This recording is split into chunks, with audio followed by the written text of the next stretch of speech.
નમસ્કાર, good morning. કેમ છો વિદ્યાર્થી મિત્રો? મજામાં? તો વાંધો નહીં.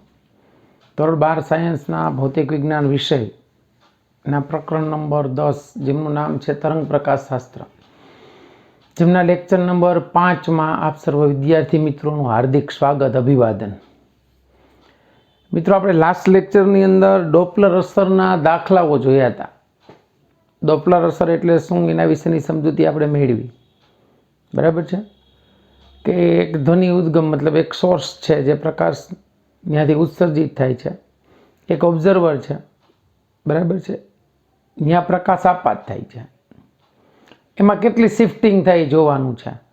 જો ઉત્સર્જન કરતો સોર્સ ગતિ કરતો હોય તો શ્રોતા સ્થિર હોય તો એ જે સંવેદના અનુભવે છે આવૃત્તિ જે તરંગોની એ વધારે હશે, અને જો ઉદ્ગમ દૂર જતું હશે તો એ આવૃત્તિ કેવી હશે? ઓછી હશે.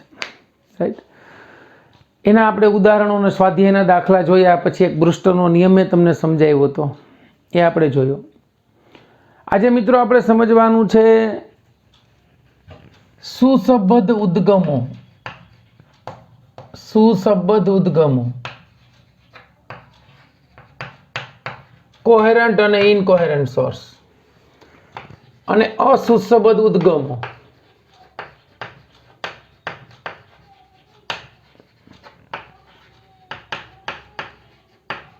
સુસંબદ્ધ અને અસુસંબદ્ધ ઉદ્ગમોનો સરવાળો કઈ રીતે થાય એ ક્લેરિફાય કરીએ એ પહેલા આપણે જે સમજવાનું મેઇન છે સંપાતપણાનો સિદ્ધાંત.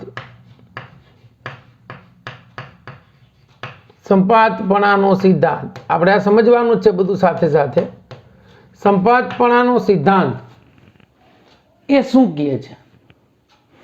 સંપાતપણાનો સિદ્ધાંત આપણે વેવ ની અંદર ભણી ગયા. 15મું ચેપ્ટર જે આપણું હતું 11th, એમાં કીધું હતું કે માધ્યમમાં રહેલો કોઈ કણ જ્યારે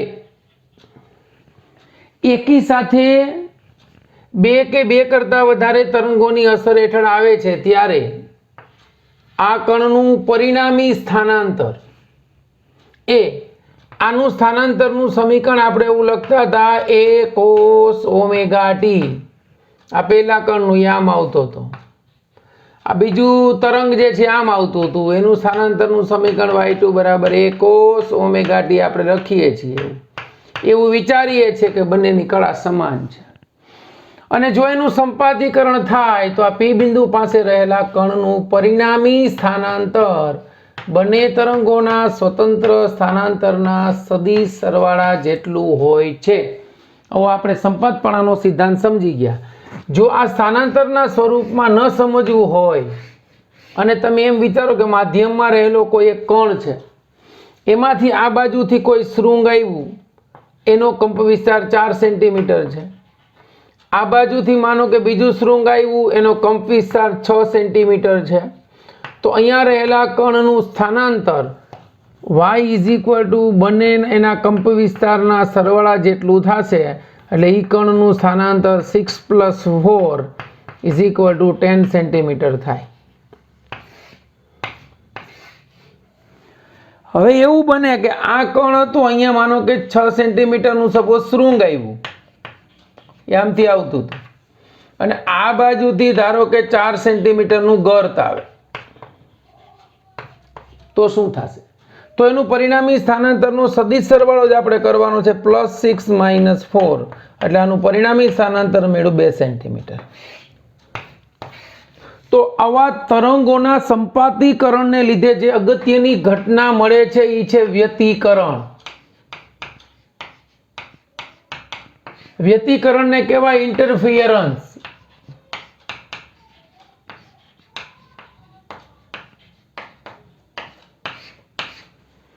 ઇન્ટરફિયરન્સ એટલે વ્યતિકરણ. વ્યતિકરણની સિમ્પલ ડેફિનેશન મેં તમને આપી હતી. બે કે બેથી વધારે તરંગોના સંપાતીકરણના લીધે ઉદ્ભવતી અસર અથવા તો ભૌતિક અસર, ઉદ્ભવતી ભૌતિક અસર ને વ્યતિકરણ કહે છે. પેલા તો આપણને સંપાતપણાનો સિદ્ધાંત સમજાઈ ગયો કે બે કરતા વધારે તરંગોનું સંપાતીકરણ થાય તો એના પરિણામી સ્થાનાંતરી કણનું દરેક કણના સ્વતંત્ર સ્થાનાંતરના સદિશ સરળ જેટલું હોય એ આપણે નિયમ ખબર પડી ગઈ. સ્થાનાંતરનું સમીકરણ આ પ્રમાણે લખતા હતા, ઓમેગા ટી પ્લસ ફાઈ જે આવે. કોસ વિધેય મુજબ પણ લખી શકો, સાઇન વિધેય મુજબ પણ લખી શકો, પરંતુ આપણે એનસીઆરટીમાં 11-12ના કોર્સની અંદર જે સ્થાનાંતર જે છે કોસ વિધેયના ફોર્મમાં લખ્યું છે. તો અહીંયા બે કે બેથી વધારે તરંગોનું સંપાતીકરણ થાય જે ભૌતિક અસર ઉદ્ભવે એને વ્યતિકરણ કહેવાય બાળકો. માટે આપણને આ સંપાતીકરણ એટલે કે સંપાતપણાનો સિદ્ધાંત આવડવો જરૂરી છે. તો હવે આપણે સમજીએ, ધારો કે આ કોઈ એક બિંદુ છે, બરાબર, સમજવા બિંદુ પી છે, બરાબર. હવે અહીંયા આપણે એક તરંગ અહીંથી આવે છે, બરાબર, સમજી લેજો. બીજું તરંગ અહીંથી આવે છે. જો આ બિંદુ પાસે આ પહેલું તરંગ છે, આ બીજું તરંગ છે, આનું સ્થાનાંતરનું સમીકરણ y1 બરાબર a cos ઓમેગા t છે, આનું સમીકરણ y2 a cos omega t છે. આ કળા સમાન છે, ઉધારી લઈએ. હવે આ જે વ્યતિકરણ છે ને એનો આધાર અહીંયા જે સંપાતીકરણ થયું એની ઉપર છે. એ વ્યતિકરણ જે છે એના બે પ્રકારો પડશે બાળકો. એક પડશે સહાયક વ્યતિકરણ મળશે અને એક વિનાશક વ્યતિકરણ મળશે. એક મળશે સહાયક વ્યતિકરણ, બીજું મળશે વિનાશક વ્યતિકરણ. આપણે તમને યાદ હોય તો 8મા ચેપ્ટરમાં બિંદુ આવતા હતા બે, નોડ્સ ને એન્ટી નોડ્સ, પ્રસ્પંદ બિંદુ અને નિસ્પંદ બિંદુ. એમ અહીંયા વ્યતિકરણના બે પ્રકાર છે, સહાયક વ્યતિકરણ ને વિનાશક વ્યતિકરણ. જો આ બિંદુ પાસે બે શૃંગ ભેગા થાય, બરાબર સમજજો, અથવા તો બે ગર્ત ભેગા થાય તો કંપ વિસ્તાર મહત્તમ બને. એટલે કંપ વિસ્તાર મહત્તમ બનવાની ઘટના એને કહેવાય સહાયક વ્યતિકરણ. જ્યારે શૃંગ જે તે બિંદુ પાસે માધ્યમમાં શૃંગ કે ગર્તનું સંપાતીકરણ થાય ત્યારે મળતા વ્યતિકરણને સહાયક વ્યતિકરણ કહેવાય. અને ત્યારે તીવ્રતા, આ જેને આઈ કહીએ છીએ, એ તીવ્રતા મહત્તમ મળે. કેટલી મળે એ હમણાં આપણે જોશું. પરંતુ જો આ બિંદુ પાસે એક શૃંગ અને એક ગર્ત અથવા એક ગર્ત અને એક શૃંગ ભેગા થાય તો શૃંગ અથવા ગર્ત કે ગર્ત અથવા શૃંગ જો મળે ત્યાં ભેગા થાય તો એનો પરિણામી કંપ વિસ્તાર, જેમાં એ મહત્તમ બનતો હતો એમ એનો પરિણામી કંપ વિસ્તાર એ શૂન્ય બને છે. પરિણામી કંપ વિસ્તાર શૂન્ય બને માટે એની તીવ્રતા 0 થાય. તીવ્રતા માટે વિનાશ વ્યતિકરણ એટલે વિનાશક વ્યતિકરણ થાય. અહીંયા તીવ્રતા 0 એટલે એને આપણે ન્યૂનતમ કહેવાની. જ્યારે તીવ્રતા ન્યૂનતમ મળે ત્યારે વિનાશક વ્યતિકરણ, તીવ્રતા મહત્તમ મળે ત્યારે સહાયક વ્યતિકરણ. વ્યતિકરણની ઘટના ઇન્ટરફિયરન્સ છે શું? બે શૃંગનું સંપાતીકરણ અથવા બે ગર્તનું સંપાતીકરણ તો તીવ્રતા મહત્તમ. શૃંગ અને ગર્તનું સંપાતીકરણ કે ગર્ત અને શૃંગનું સંપાતીકરણ થાય તો તીવ્રતા 0. શું કામ? આપણે ભણી ગયા છીએ કે તીવ્રતા જે છે એ કંપ વિસ્તારના વર્ગના સમપ્રમાણમાં હોય છે. તીવ્રતા એ કંપ વિસ્તારના વર્ગના સમપ્રમાણમાં હોય છે. અહીંયા કંપ વિસ્તાર મહત્તમ બને છે, અહીંયા કંપ વિસ્તાર શૂન્ય બને છે. ક્લિયર થઈ ગયું? ચાલો એટલું જોઈ લ્યો, આપણે આગળ વધીએ પછી. ચાલો હવે આપણે સુશબ્દ ઉદ્ગમો તરફ થોડુંક પ્રયાણ કરીએ અને સુશબ્દ ઉદ્ગમો કેને કહેવાય એ પહેલા હજી થોડુંક સમજી લઈએ. ધારો કે આ કોઈ પાત્રની અંદર પાણી ભરેલું છે, પાણી એકદમ સ્થિર છે. બે સોય લેવાની, આપણે ઓલો સંચામાં સોય હોય ને એમાં એક સોય લેવાની. ઈ સોયને આપણે પાણીમાં ટપ ટપ કરવાની છે. ટપ ટપ એટલે 1 સેકન્ડમાં, માનો કે 2 વાર કરું, 1 મિનિટમાં 30 વાર કરું તો આમ 1 સેકન્ડમાં કન્ટિન્યુ ચાલુ રાખવાની છે. અહીંયા જેવી સોયની જે ટોપનો ભાગ છે એ ટચ થશે એટલે પાણીની અંદર વમળ ઉત્પન્ન થશે અને અહીંથી આ રીતે આમ વમળ માધ્યમમાં આગળ વધશે. આ જે છે પાણીની એક સોય છે, ઉદ્ગમ તરીકે વર્તે છે. એ ઉદ્ગમને નામ આપીએ છીએ S1.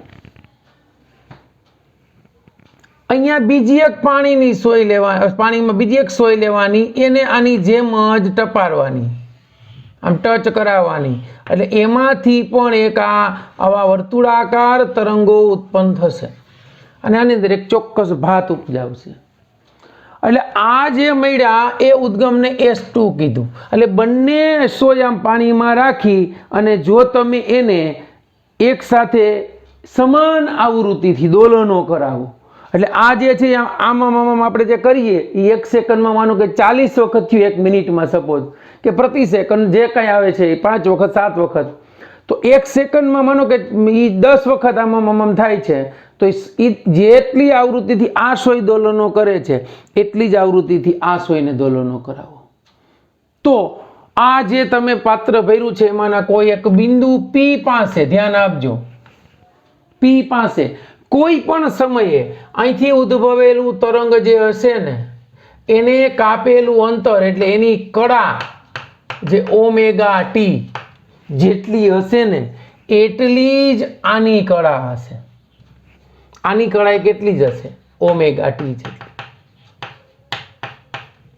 સમાન કળા સાથે, બરાબર સમજો, સમાન કળામાં દોલનો કરતા, સમાન કળામાં દોલનો કરતા ઉદ્ગમો વચ્ચેનો કળા તફાવત બરાબર 0 હોય તેવા સમાન આવૃત્તિ ધરાવતા ઉદ્ગમોને સુસંબદ્ધ ઉદ્ગમો કહે છે. તો સુસંબદ્ધ ઉદ્ગમની વ્યાખ્યા આપણને ખબર પડી ગઈ. એનો કળા તફાવત 0 મતલબ અચળ, એના કળામાં કઈ ફેર જ ન. પણ જો આની કળા નાની કળા જુદી જુદી હશે તો અહીં સંપાતિકન અનુભવ શું થશે એ આપણે હવે જોઈશું. બરાબર છે? તો હવે આપણે એવું વિચારીએ કે S1P બરાબર S2P છે, બેનું અંતર એ સરખું છે. S1P બરાબર શું છે? S2P છે. બંનેની કળાઈ સરખી છે. તો અહીં ઉદ્ગમ 1 માટે જો તરંગના સ્થાનાંતરનું સમીકરણ લખું તો y1 બરાબર a cos ઓમેગા t, કળા તો બંનેની સરખી છે. અને ઉદ્ગમ 2 માટે જો લખું તો y2 = a cos omega t. તો હવે અહીં તો બે તરંગોનું સંપાતીકરણ થઈ ગયું. તો હવે સંપાતપણાના સિદ્ધાંત મુજબ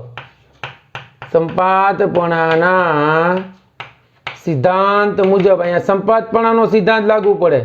સંપાતપણાના સિદ્ધાંત મુજબ ક્યાં? તો કે બિંદુ P પાસે પરિણામી સ્થાનાંતર y બરાબર y1 + y2. તો હવે પરિણામી સ્થાનાંતર જો આપણે મેળવીએ તો y = y1 એટલે a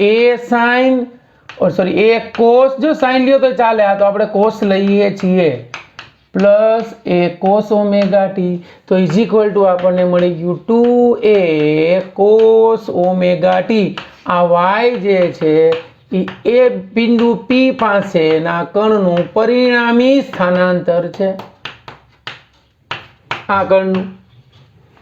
તો એવું થાય તો આપણને ખબર છે કે પેલા માટે તીવ્રતા લખો, મૂળ તીવ્રતા એનો કંપ વિસ્તાર a હતો, એના વર્ગના સમપ્રમાણમાં હોય.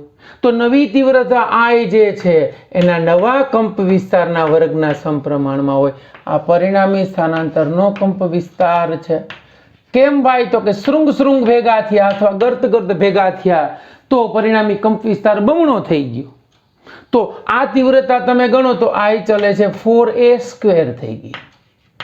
તો હવે I ના છેદમાં I0 નો ગુણોત્તર લ્યો તો તો તમને 4 મળ્યો. તો આ તીવ્રતા I is equal two 4I0 થઈ. આ મહત્તમ તીવ્રતા થઈ ગઈ. સમજાણો ને 4 કેમ આવ્યું?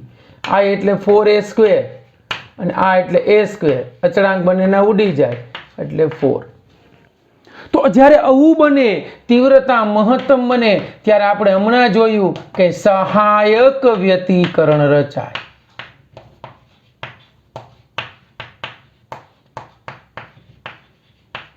તો મતલબ સહાયક વ્યતિકરણ માટે ઉદ્ગમો સુસંબદ્ધ હોવા જરૂરી છે. હવે એવું નથી થતું, અને માનો કે આવું થયું કે પેલા કણનું સ્થાનાંતરનું સમીકરણ આમ લખ્યું A cos ઓમેગા t એ શૃંગનું હતું, બીજાનો કંપ વિસ્તાર ઋણ છે એટલે એનું સ્થાનાંતર આવું થયું -A cos ઓમેગા t. તો આનું પરિણામી સ્થાનાંતર થાય y1 પ્લસ y2. તો y is equal to A cos omega t minus A cos omega t, એટલે પરિણામી સ્થાનાંતર થઈ ગયું 0. તો એની તીવ્રતા કેટલી મળી? 0. આવું થાય તો આ બિંદુ પાસે વિનાશક વ્યતિકરણ રચાય. તો આપણને ખબર પડી કે વિનાશક વ્યતિકરણ કેમ મળે છે. તો કે હા, એ તો આપણે પહેલા જોયું. શું? શૃંગ ને ગર્ત ભેગા થાય તો વિનાશક વ્યતિકરણ થાય, તીવ્રતા ન્યૂનતમ થાય. એ તો બંનેનો કંપ વિસ્તાર સરખો હોય તો સ્થાનાંતર 0 મળે. પણ જરૂરી થોડું કંપ વિસ્તાર સરખો હોય, એકનો 5 હોય ને એકનો 4 હોય તો 1 વધે ને. ક્લિયર થઈ ગયું? આ તો જો આવું થતું હોય ને, જો શૃંગ ને ગર્ત ભેગા થાય તો વિનાશક વ્યતિકરણની પ્રોપર શરત થઈ ગઈ. સહાયક વ્યતિકરણની તીવ્રતા મહત્તમ ક્યારે થઈ આપણને ખબર પડી ગઈ. એટલું સમજાણું કે ન સમજાણું? તો આ સહાયક વ્યતિકરણ શરત થઈ ગઈ, આ વિનાશક વ્યતિકરણની. ચાલો એટલું જોઈ લો, પછી આગળ વધીએ છીએ. ચાલો હવે અહીંયા આપણે જે બે ઉદ્ગમો લીધા હતા, બે સોય લીધી હતી S1 અને S2, એ આ બિંદુ P પાસે આપણે એવી કલ્પના કરી હતી કે અહીંથી પહોંચતું તરંગ અને અહીંથી પહોંચતું તરંગ, એમાં આપણે એવી વિચાર્યું હતું કે S1P બરાબર S2P છે, એટલે સમાન સમયગાળામાં ત્યાં બંને પહોંચશે, બંનેનું અંતર સરખું છે, એટલે શૃંગ સાથે શૃંગ ને ગર્ત સાથે ગર્ત મળે. બરાબર? તો જે છે એ આપણે જોયું કે તીવ્રતા I બરાબર જો 4I0 મળે તો સહાયક વ્યતિકરણ, I બરાબર 0 મળે તો વિનાશક વ્યતિકરણ. હવે આપણે સહાયક અને વિનાશક વ્યતિકરણ માટેની શરતો જોવાની છે. સહાયક અને વિનાશક વ્યતિકરણની શરતો.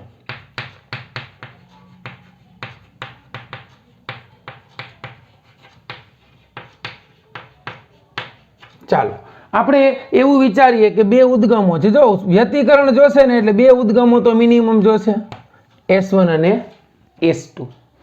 અહીંયા આપણે એક બિંદુ P વિચારીએ. ચાલો એક બિંદુ P વિચારી લઈએ. એમાં ખાસ યાદ રાખજો, હવે જો આ માનો કે આમ છે તો તમને આ ખબર પડી ગઈ કે આ અંતરને લેમ્બડા કહેવાય. એટલે આ જે છે ને એ કડા તફાવત મેં તમને શરૂઆતમાં કીધું હતું 2π થયો, અને માનો કે આમ થયું તો આ હજી 2π થયો, આ લેમ્બડા થયો, એટલે આ આખો તફાવત કેટલો થયો? 2 લેમ્બડા, અને કડા તફાવત કેટલો થયો? 4π. રેડી? હવે અહીંથી માનો કે એક તરંગ બિંદુ P પાસે આમ કરતું કરતું પહોંચે છે, એનું સ્થાનાંતર y1 બરાબર A cos ઓમેગા t છે, અને એની જે તરંગ લંબાઈ જે છે એ મતલબ અંતર જે છે 7 લેમ્બડા ગણીએ આપણે. કેટલો? એનો અહીંથી અહીં સુધીનું પથ તફાવત 7 લેમ્બડા છે. તમારે આમ ગણું તો 1 2 3 4 5 આ 6, અને હજી આપણે એમ દર્શાવી શકીએ કે આ 7 તરંગો થઈ ગયા. તો અહીંથી જે આવશે S2 પાસેથી જે તરંગ ત્યાં આવે છે 1 2 3 4 5 6 7 8 અને 9, મતલબ અહીંયા જે તરંગ પહોંચે છે S2 પાસેથી એનો પથ તફાવત ધારો કે 9 લેમ્બડા છે, અહીંથી અહીં સુધીનું અંતર 9 લેમ્બડા છે. મતલબ શું થયો કે આ બિંદુ P પાસે ઉદ્ગમ S1 અને S2, S1 કરતા S2 ને 2 લેમ્બડા જેટલું અંતર વધારે કાપવું પડે છે.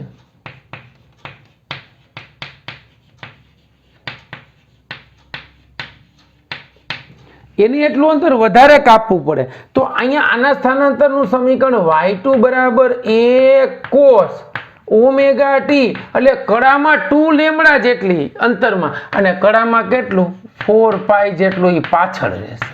એટલે એનું સ્થાનાંતરનું સમીકરણ આવું થશે. આવું થાય તો હવે P બિંદુ પાસે શું થશે? તો હવે P બિંદુ પાસે જોજો પરિણામી સ્થાનાંતર. P બિંદુ પાસે પરિણામી સ્થાનાંતર તો સદિશ સરવાળા જેટલું જોઈએ ને કેટલું હોય? y બરાબર y1 પ્લસ y2. તો હવે એના માટે તમે ગણો જી y is equal to y1 એટલે a cos ઓમેગા ટી. બીજું કેટલું છે? તો કે બીજું plus a cos omega T minus 4 પાઈ. હવે તો અહીંયા આપણે આમ લખી શકીએ y is equal to a cos omega T plus a cos omega T. આવું મેં શું કામ લખ્યું ભાઈ? તો કે અહીંયા cos ઓમેગા ટી માઇનસ 4 પાઈ એટલે શું થશે ખબર? માઇનસ કોસ અથવા તો cos minus 4 pi minus omega T. એટલે આ જે છે ને બાળકો એ તમારું થઈ ગયું કોસ માઇનસ થીટા. કોસ યુગ્મ વિધેય હોય ને એટલે કોસ માઇનસ થીટા બરાબર કોસ થીટા લખી શકો. શું કામ? તો કે કોસ પાઈ પ્લસ થીટા એટલે બેકી છે, મતલબ આ પાઈના ગુણાંકમાં છે. પાઈના ગુણાંકમાં એટલે વિધેય ન બદલે તો કોસ થીટા એમનેમ આવે એટલે કોસ ઓમેગા ટી એમનેમ રહ્યું. અને આ કોસ માઇનસ થીટા બરાબર શું લખી શકો? થીટા. યુગ્મ વિધેય હોવાને કારણે આના બરાબર આવું થયું કોસ યુગ્મ વિધેય. હવે અહીંયા જો 5 પાઈ બાય 2 હોત ને તો વિધેય બદલે. તો વિધેય બદલે તો શું આવત? કોસનું સાઇન આવત. અહીંયા માનો કે 5 પાઈ 7 પાઈ 9 પાઈ હોત, સોરી તોય પાઈના ગુણાંકમાં થયા, પણ એ પાઈ બાય 2 હોત તો અપૂર્ણાંક વિધેય હોય તો શું થાય? મતલબ ખૂણો અપૂર્ણાંક થયો તો વિધેય શું થશે? બદલાશે. તો અહીંયા આ જે છે એનું સ્થાનાંતર એટલું લખી શકું. તો અહીંયા પરિણામી સ્થાનાંતર y બરાબર કેટલું મળ્યું ભાઈ? 2a cos omega T. તો અહીંયા આપણને ખબર પડી ગઈ આનો કંપ વિસ્તાર કેટલો મળ્યો? પરિણામી સ્થાનાંતરનો કંપ વિસ્તાર બરાબર 2a. જો કંપ વિસ્તાર 2a હોય તો હવે આની તીવ્રતાનું સૂત્ર આપણે હમણાં જ મેળવ્યું, તો એની તીવ્રતા I ઇઝ ઇક્વલ ટુ કેટલી થશે? 4I0. 4I0 થાય તો શું મળે? સહાયક વ્યતિકરણ મળે. સમજાણું? સહાયક વ્યતિકરણની શરતનું અહીંયા પાલન થયું. તો સહાયક વ્યતિકરણ માટે આપણે આ પથ તફાવત જે છે એ કેટલો હતો? 2 લેમ્બડા લીધો હતો. સમજાય છે? તો 2 લેમ્બડા માટે તમને સહાયક વ્યતિકરણ મળ્યું. તો અહીંયા આપણે આની વ્યાપક શરત જે છે એ વ્યતિકરણની તારવવાની છે. તો વ્યાપક શરત આપણે તારવવા માટે આપણી પાસે આ જે તીવ્રતાનું સમીકરણ હતું એ આપણે આમ જ લીધું હતું ને, કે જો પેલા હોય તો I ચાલે છે a², બીજા માટે I ચાલે છે 2a² થાય ને. તો આના ઉપરથી I0 લીધું હતું, આના ઉપરથી I આપણને મળી ગયું 4a² એના છેદમાં a² બાય I0. એટલે આપણને તીવ્રતા I બરાબર કેટલી મળી? આ સેમ શરત આ રીતે અહીંયા આપણે સરળતા માટે પથ તફાવત બરાબર સમજજો. 2 પાઈ મતલબ 2 લેમ્બડા જેટલો લીધો છે. 2 લેમ્બડા એટલે કેટલો? 4 પાઈ થયો. હવે આપણે આની સહાયક વ્યતિકરણની શરત જે છે આપણે તારવવાની છે. એટલે કે અહીંયા થશે શું કે એક તરંગની તીવ્રતા I0 છે, તો અહીંયા આપણને કુલ તીવ્રતા કેટલી મળી? 4I0. મતલબ તરંગો 2 છે પરંતુ સંપાતીકરણ થતા તીવ્રતા 4 ગણી થઈ ગઈ. શું કામે? તો કે આ સૂત્ર મુજબ કંપ વિસ્તાર જે છે તીવ્રતા જે છે એ કંપ વિસ્તારના વર્ગના સમપ્રમાણમાં, માટે તીવ્રતા 4 ગણી મળી. હવે તમે ખરેખર અહીંયા જુઓ તો આપણે P બિંદુ લીધું છે S2P માઇનસ S1P લ્યો તો S1P is equal two 2 lambda મળ્યું. આ 2 લેમ્બડાનો તફાવત જે છે ને 4 પાઈને સમતુલ્ય છે. એટલે દરેક 2 લેમ્બડા પછી આ તરંગોના કંપ વિસ્તારમાં કઈ ફેર નથી. જો દરેક 4 લેમ્બડા પછી અહીંયા એનો કંપ વિસ્તાર સરખો જ રહેશે. અહીંયા જ્યારે પાઈ માનો કે પાઈ હશે 2 પાઈ આવ્યું. હવે અહીંયા માનો કે 3 પાઈ 4 પાઈ 5 પાઈ 6 પાઈ 7 પાઈ 8 પાઈ, ત્યારે એનો કંપ વિસ્તારમાં કશો ફેર નથી પડતો. અને કંપ વિસ્તારમાં કાંઈ ફેર ન પડે તો S2P minus S1P is equal two n lambda થઈ ગયું, જ્યાં n is equal two 0 1 2 3 4 up to આ સહાયક વ્યતિકરણની પથ તફાવતના સ્વરૂપમાં શરત થઈ. કેવા? પથ તફાવતના સ્વરૂપમાં શરત થઈ. તો અહીંયા તમે જોઈ શકો કે n બરાબર 1 મૂકું ત્યારે આ બે બિંદુઓ વચ્ચેનો પથ તફાવત કેટલો હશે? લેમડા જેટલો. લેમડા એટલે કેટલો? 2π. 2 મૂકું તો 2 લેમડા એટલે કેટલો? 4π. 3 મૂકું એટલે 3 લેમડા કેટલો થશે? 6π. બરાબર સમજો. પથ તફાવત કેટલો થશે? Lambda 2 lambda 3 lambda. પણ કળા તફાવત કેટલો થશે? જોજો, આ જે છે પથ તફાવત થયો, પરંતુ કળા તફાવત કેટલો થશે? તો કે ભાઈ કળા તફાવત ઇઝ ઇક્વલ ટુ 4π ને સમતુલ્ય છે. એટલે 4π ને સમતુલ્ય છે ને, એટલે કળા તફાવતની શરત થશે 2nπ, જ્યાં n બરાબર 0 1 2 3 4. એટલે અહીંયા આવા બિંદુઓ પાસે બધે કેવું વ્યતિકરણ રચાશે? સહાયક વ્યતિકરણ. એટલે શું છે? જો અહીંથી આમ શૃંગ આવ્યું, ગર્ત શૃંગ ગર્ત શૃંગ ગર્ત શૃંગ ગર્ત. બીજું અહીંથી એક બિંદુ છે, શૃંગ ગર્ત શૃંગ ગર્ત. અહીંયા ક્યાંક સંપાતીકરણ છે. આપણે એક જ બિંદુ વિચાર્યું તો આ બે તરંગો એવા તો અસંખ્ય તરંગો છે, આપણે તો ખાલી બે જ લીધા છે. તો બે ઉદ્ગમોનું સંપાતીકરણ થયું છે, એમાં આપણે અહીંયા બિંદુ લીધું છે. માનો કે હું ક્યાંક એવું બિંદુ લઉં જ્યાં 5 લેમડા અને 3 લેમડા, તો 2 લેમડાનો તફાવત હશે. તો દરેક લેમડા પછી lambda lambda lambda lambda lambda અને દરેક 2π પછી એની કળા બધે કેવી થતી જશે? સરખી. શરૂઆતનો કળા તફાવત 2 લેમડા કાઢી નાખો, પ્રત્યેક બિંદુ એનું સ્થાનાંતર પછી કેવું થતું જશે? સમાન.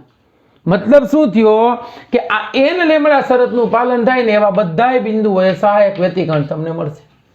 અને આ કળા તફાવતના સ્વરૂપમાં આ શરત થઈ કે 2π લેમડા, n બરાબર 1 મૂકો, 0 મૂકો તો 0 થઈ ગયું, 1 મૂકો એટલે n બરાબર 1 મૂકો 2π, 2 મૂકો એટલે 4π. એટલે એવરી ક્યાં? તો કે 2π 4π 6π 8π 10π આવા બધા બિંદુઓએ તીવ્રતા મહત્તમ મળશે. કેટલી મળશે? 4i0 જેટલી. અને એવા બિંદુએ કેવું વ્યતિકરણ રચાશે? સહાયક વ્યતિકરણ. તો આ સહાયક વ્યતિકરણની શરત થઈ કયા સ્વરૂપમાં? આ પથ તફાવતના સ્વરૂપમાં અને આ કળા તફાવતના સ્વરૂપમાં. ક્લિયર? આવું જ આપણે વિનાશક વ્યતિકરણ માટે જોઈએ. ચાલો હવે આપણે સમજવાનું છે વિનાશક વ્યતિકરણ. સહાયક વ્યતિકરણ આપણે સમજી ગયા ને, એવું વિનાશક વ્યતિકરણ. વિનાશક વ્યતિકરણમાં શું છે? બે ઉદ્ગમો લઈ. ચાલો, એક ઉદ્ગમ આ છે, એ ઉદ્ગમ S1 છે, બીજો ઉદ્ગમ S2 છે. એક બિંદુ P લઈ લઈએ. ધ્યાન આપજો, તમે કોઈ પણ બિંદુ લઈ શકો. અહીંથી જે તરંગ અહીંયા પહોંચે છે ને, એનું અંતર આપણે લીધું છે 7.25 લેમડા, અને અહીંયા જે છે એનું વધારે અંતર છે, એટલે એના પહોંચતા વાર લાગશે. એ અહીંયા બિંદુ P પાસે પહોંચે છે ત્યારે એનું અંતર આપણે લીધું છે 9.25 લેમડા, 75 લેમડા. તો ખરેખર આ S1 ઉદ્ગમ છે, આ S2 ઉદ્ગમ છે ધારો કે. તો S1 ઉદ્ગમમાંથી તરંગને પહોંચવા માટે લાગતો જે સમયગાળો જે છે એને આના કરતા વધારે સમય જોશે આ ઉદ્ગમને. તો એ ઉદ્ગમને સમય વધારે શું કામ જોશે? કારણ કે આને 7.25 લેમડા જેટલું અંતર કાપવું પડે. જ્યારે આને તમે લખો તો S2P minus S1P is equal two 9.75 lambda minus 7.25 lambda. એટલે આ તફાવત લગભગ 2.5 લેમડા જેટલો આપણે લેવાનો છે. બરાબર? 0.5 1.5 2.5 3.5 એ રીતે લેવાનું. આપણે સરળતા માટે 2.5 લીધો. હવે કેમ આવ્યો હોય તો આપણને ખબર જ છે. અહીંયા માનો કે આપણે દોરીએ આમ, રેડી? તો અહીંયા લેમડા, અહીંથી અહીં સુધીનું અંતર લેમડા, આ અંતર લેમડા બાય 2, એટલે અહીંયા લેમડા બાય 2, અહીંયા લેમડા, અહીંયા કેટલું થશે? 3 લેમડા બાય 2, અહીંયા 2 લેમડા, અહીંયા કેટલું થશે? 5 લેમડા બાય 2, અને અહીંયા કેટલું થશે? 3 લેમડા. તો અહીંયા 5 લેમડા બાય 2 છે આપણી પાસે. જો આ કેટલું છે? 5 લેમડા બાય 2. 5 lambda by 2. હવે જો અહીં કડા તફાવત કેટલો થશે? 2 પાઈ. અહીંયા સુધીનો 4 પાઈ. તો અહીંયા સુધીનો કેટલો થશે? 5 પાઈ થશે. એટલે અહીંયા કેટલું આવ્યું? પાઈ. અહીંયા કેટલું આવ્યું? 3 પાઈ. બરાબર. 4 પાઈ. અહીંયા કેટલું? 5 પાઈ. અહીંયા કેટલું આવશે? 6 પાઈ. તો આ આપણે તફાવતમાં કેમ આપણે 2 લેમડા લીધો તો, એમ અહીંયા તફાવત 5 લેમડા બાય 2 લીધો. જે 5 લેમડા બાય 2 જે છે ને એ 5 પાઈ ને સમતુલ્ય છે. થઈ ગયું? તો હવે આનું સ્થાનાંતરનું સમીકરણ આપણે લખવું છે. તો આ S2 કરતા આની કડા 5 પાઈ જેટલી વધારે છે. કેટલી? 5 પાઈ જેટલી. તો એના સ્થાનાંતરના સમીકરણો આપણે લખવા હોય તો સ્થાનાંતરના સમીકરણો આપણે કેમ લખી શકીએ? જુઓ, તો પહેલા માટેનું સમીકરણ આપણે લખવું છે, એના કરતાં બીજાની કડા જે છે એ 5 પાઈ જેટલી વધારે છે. મતલબ એટલે પહેલા આપણે S1 ની વધારે છે, તો S1 ની કડા વધારે હોય તો એનું સ્થાનાંતર y1 બરાબર લખી શકીએ એ sin ઓમેગા ટી પ્લસ 5 પાઈ. બરાબર. અને આનું સ્થાનાંતર કેટલું થશે? y2 is equal two, sorry, cos વિધેય મુજબ લઈએ છીએ, a કોસ, આનું કોસ ઓમેગા ટી. આના કરતાં આનું કેટલું કડા વધારે છે? 5 પાઈ જેટલી. તો હવે પરિણામી સ્થાનાંતર લખો. તો પરિણામી સ્થાનાંતર કેટલું થશે? પરિણામી સ્થાનાંતર y is equal to y1 plus y2. તો y is equal to a cos pi pi કેવા થશે? માઇનસ સોરી, અહીંયા કેટલું આવશે? a કોસ ઓમેગા ટી, પણ કેવા? Minus, plus a cos omega T. એટલે સ્થાનાંતર કેટલું મળ્યું? 0. હવે તમને એમ થશે કે સર આવું કેમ આવ્યું? તો અહીંયા આની સાબિતી આપણે જોઈએ કે y1 is equal to a cos, આને હું આમ લખી શકું 5 પાઈ પ્લસ ઓમેગા ટી. અહીંયા કાંઈ કરવાનું નથી આપણે. આ ખૂણો છે, આ ઓલું ખૂણો છે, આ અને આ વધારાનું એની કડા છે. એટલે આપણે આને આમ લખીએ 5 પાઈ પ્લસ થીટા. તો આમ લખી શકો a કોસ ઓમેગા ટી લખી શકીએ. પરંતુ 5 પાઈ છે. હવે 5 પાઈ તમારે જોવા હોય તો આમ જોવાને, અહીંયા 0 પાઈ, અહીંયા 1 પાઈ, અહીંયા 2 પાઈ, 3 પાઈ, 4 પાઈ, 5 પાઈ. 5 પાઈમાં કોસ કેવો આવે? ઋણ. માટે આ કેવું આવશે? y1 is equal two minus. કારણ કે 5 પાઈ એટલે પૂર્ણાંક સંખ્યા થઈ ગયેલી, વિધેય ન બદલે, કોસનું કોસ રહે, પણ કેવું આવશે? ઋણ. માટે સ્થાનાંતર 0. સ્થાનાંતર 0 એટલે કયું થયું? વિનાશક વ્યતિકરણ. પરિણામી સ્થાનાંતર 0 થાય તો શરત મુજબ વિનાશક વ્યતિકરણ રચાય. અને વિનાશક વ્યતિકરણ રચાય ને તો હવે એની શરત આપણે લખવી હોય તો લખી શકીએ કે S2P minus S1P is equal to 2.5 is equal to 5 lambda by 2. અને 5 લેમડા બાય 2 ને આગળ જે લખ્યું હતું એ મુજબ લખવું હોય તો S1P ઇઝ ઇક્વલ ટુ અહીંયા આમ લખી શકાય n પ્લસ 1/2 લેમડા. બરાબર. લેમડા બાય 2 થી સ્ટાર્ટ થશે. ત્યાં કેમ આપણે 2 લેમડા લીધું હતું, હકીકતમાં એ સ્ટાર્ટ લેમડાથી થતું હતું. બરાબર. એટલે 0 હોય તો અહીંયા તો હાલતું હતું ને આપણે n બરાબર 0 થી. તો આ સમીકરણની અંદર હવે n બરાબર 0, 1, 2, 3, 4 લેતા જાઓ એટલે તમને ક્રમશઃ શું મળશે? 0 માટે લેમડા બાય 2, 1 મૂકો એટલે 3 લેમડા બાય 2, 2 મૂકો એટલે 5 લેમડા બાય 2. એટલે આ બિંદુઓ મળશે બધાય. Lambda by 2, 3 lambda by 2, 5 lambda by 2, કે જ્યાં એનો કંપ વિસ્તાર કેવો હશે? શૂન્ય હશે. હવે અહીંયા આપણે આ જે શરત લખીને S2P minus S1P is equal two, અને આમે લખી શકું 2n પ્લસ 1 લેમડા બાય 2. આ જે શરત છે એ વિનાશક વ્યતિકરણ માટેની શરત થઈ ગઈ. વિનાશક વ્યતિકરણ. બરાબર. અને પથ તફાવતના સ્વરૂપમાં ક્યાં? અહીંયા ખૂણો ક્યાંય નથી, જો પથ તફાવતના સ્વરૂપમાં શરત થઈ. અને જો આમ લખું S2P minus S1P is equal to 2n minus 1 lambda by 2. Lambda by 2 એ શું છે તો કે પાય. આ થઈ ગઈ સોરી +1 પાય. આ શરત થઈ ગઈ પથ તફાવતના સ્વરૂપ. પથ તફાવતના સ્વરૂપમાં જે મૂકતો જાય n ઇઝ ઇક્વલ ટુ શું મૂકવાનું 0 1 2 સોરી પથ ક્યાંથી આવશે કડા તફાવત 2 3 4 કેમ કડા તો કઈ રેડિયન એવું ને ખૂણો આવ્યો. જો આ પથ તફાવત S2P ધ્યાન આપજો -S1P પથ તફાવત 2n -1 એ લખી શકો. જો આવું લખો ને તો n બરાબર 1 થી સ્ટાર્ટ કરવાનું. તો અહીંયા તમારે કડા તફાવત લખવો હોય તો S2P -S1P is equal to 2n -1 પાય. જ્યાં ખાસ યાદ રાખજો n બરાબર 1 થી સ્ટાર્ટ કરવાનું. તો આ થઈ ગઈ વિનાશક વ્યતિકરણની શરત પથ તફાવત અને કડા તફાવતના સ્વરૂપમાં. તો બંનેના સૂત્રોમાં જાજો ફરક નથી. અહીંયા પથ તફાવત તમારે છે ને એ 2 લેમડાના ફોર્મમાં રાખવાનો. અહીંયા પોઈન્ટ વધારવાનો છે. અહીંયા તમે જો સહાયકની અંદર પથ તફાવત લેમડાના સ્વરૂપમાંથી સ્ટાર્ટ કરો કોઈ પણ બેનો તફાવત લેમડાના સ્વરૂપ ગુણાકારમાં રાખવાનો અને અહીંયા જે છે 0.5 લેમડાના ગુણાકારમાં રાખવાનો. પૂરું.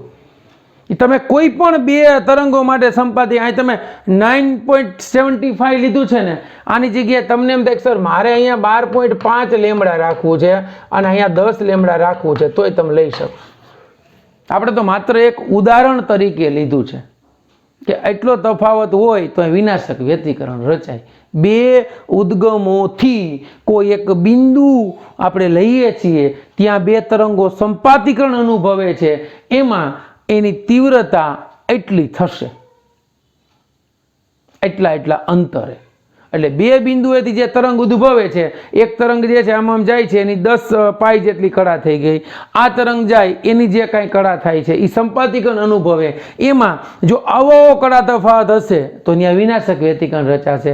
અને આગળ જોયો એ મુજબ કડા તફાવત 2n પાઈ હશે તો ત્યાં સહાયક વ્યતિકરણ રચાશે. એટલે તીવ્રતા મહત્તમ મળશે ન્યૂનતમ મળશે. એટલે આપણે આગળ જે ઓલી બે સોયવાળી આકૃતિ જોઈતી એમાં સ્પષ્ટ વ્યતિકરણ ભાત ઉપજતી નોટ્સ ને એન્ટી નોટ્સ મળે પ્રસ્પંદ બિંદુ નિસ્પંદ બિંદુ. એટલે એ તીવ્રતા મહત્તમ 0 ની શલાકાઓ મળશે. એ જે આપણે નેક્સ્ટ આગળ જતા જોઈશું. એટલું ક્લિયર થયું બાળકો? તો આ લેક્ચર જે છે અહીંયા સુધી રાખીએ છીએ. નેક્સ્ટ લેક્ચરમાં આપણે એનાથી આગળ વધીશું. ચાલો બેસ્ટ ઓફ લક.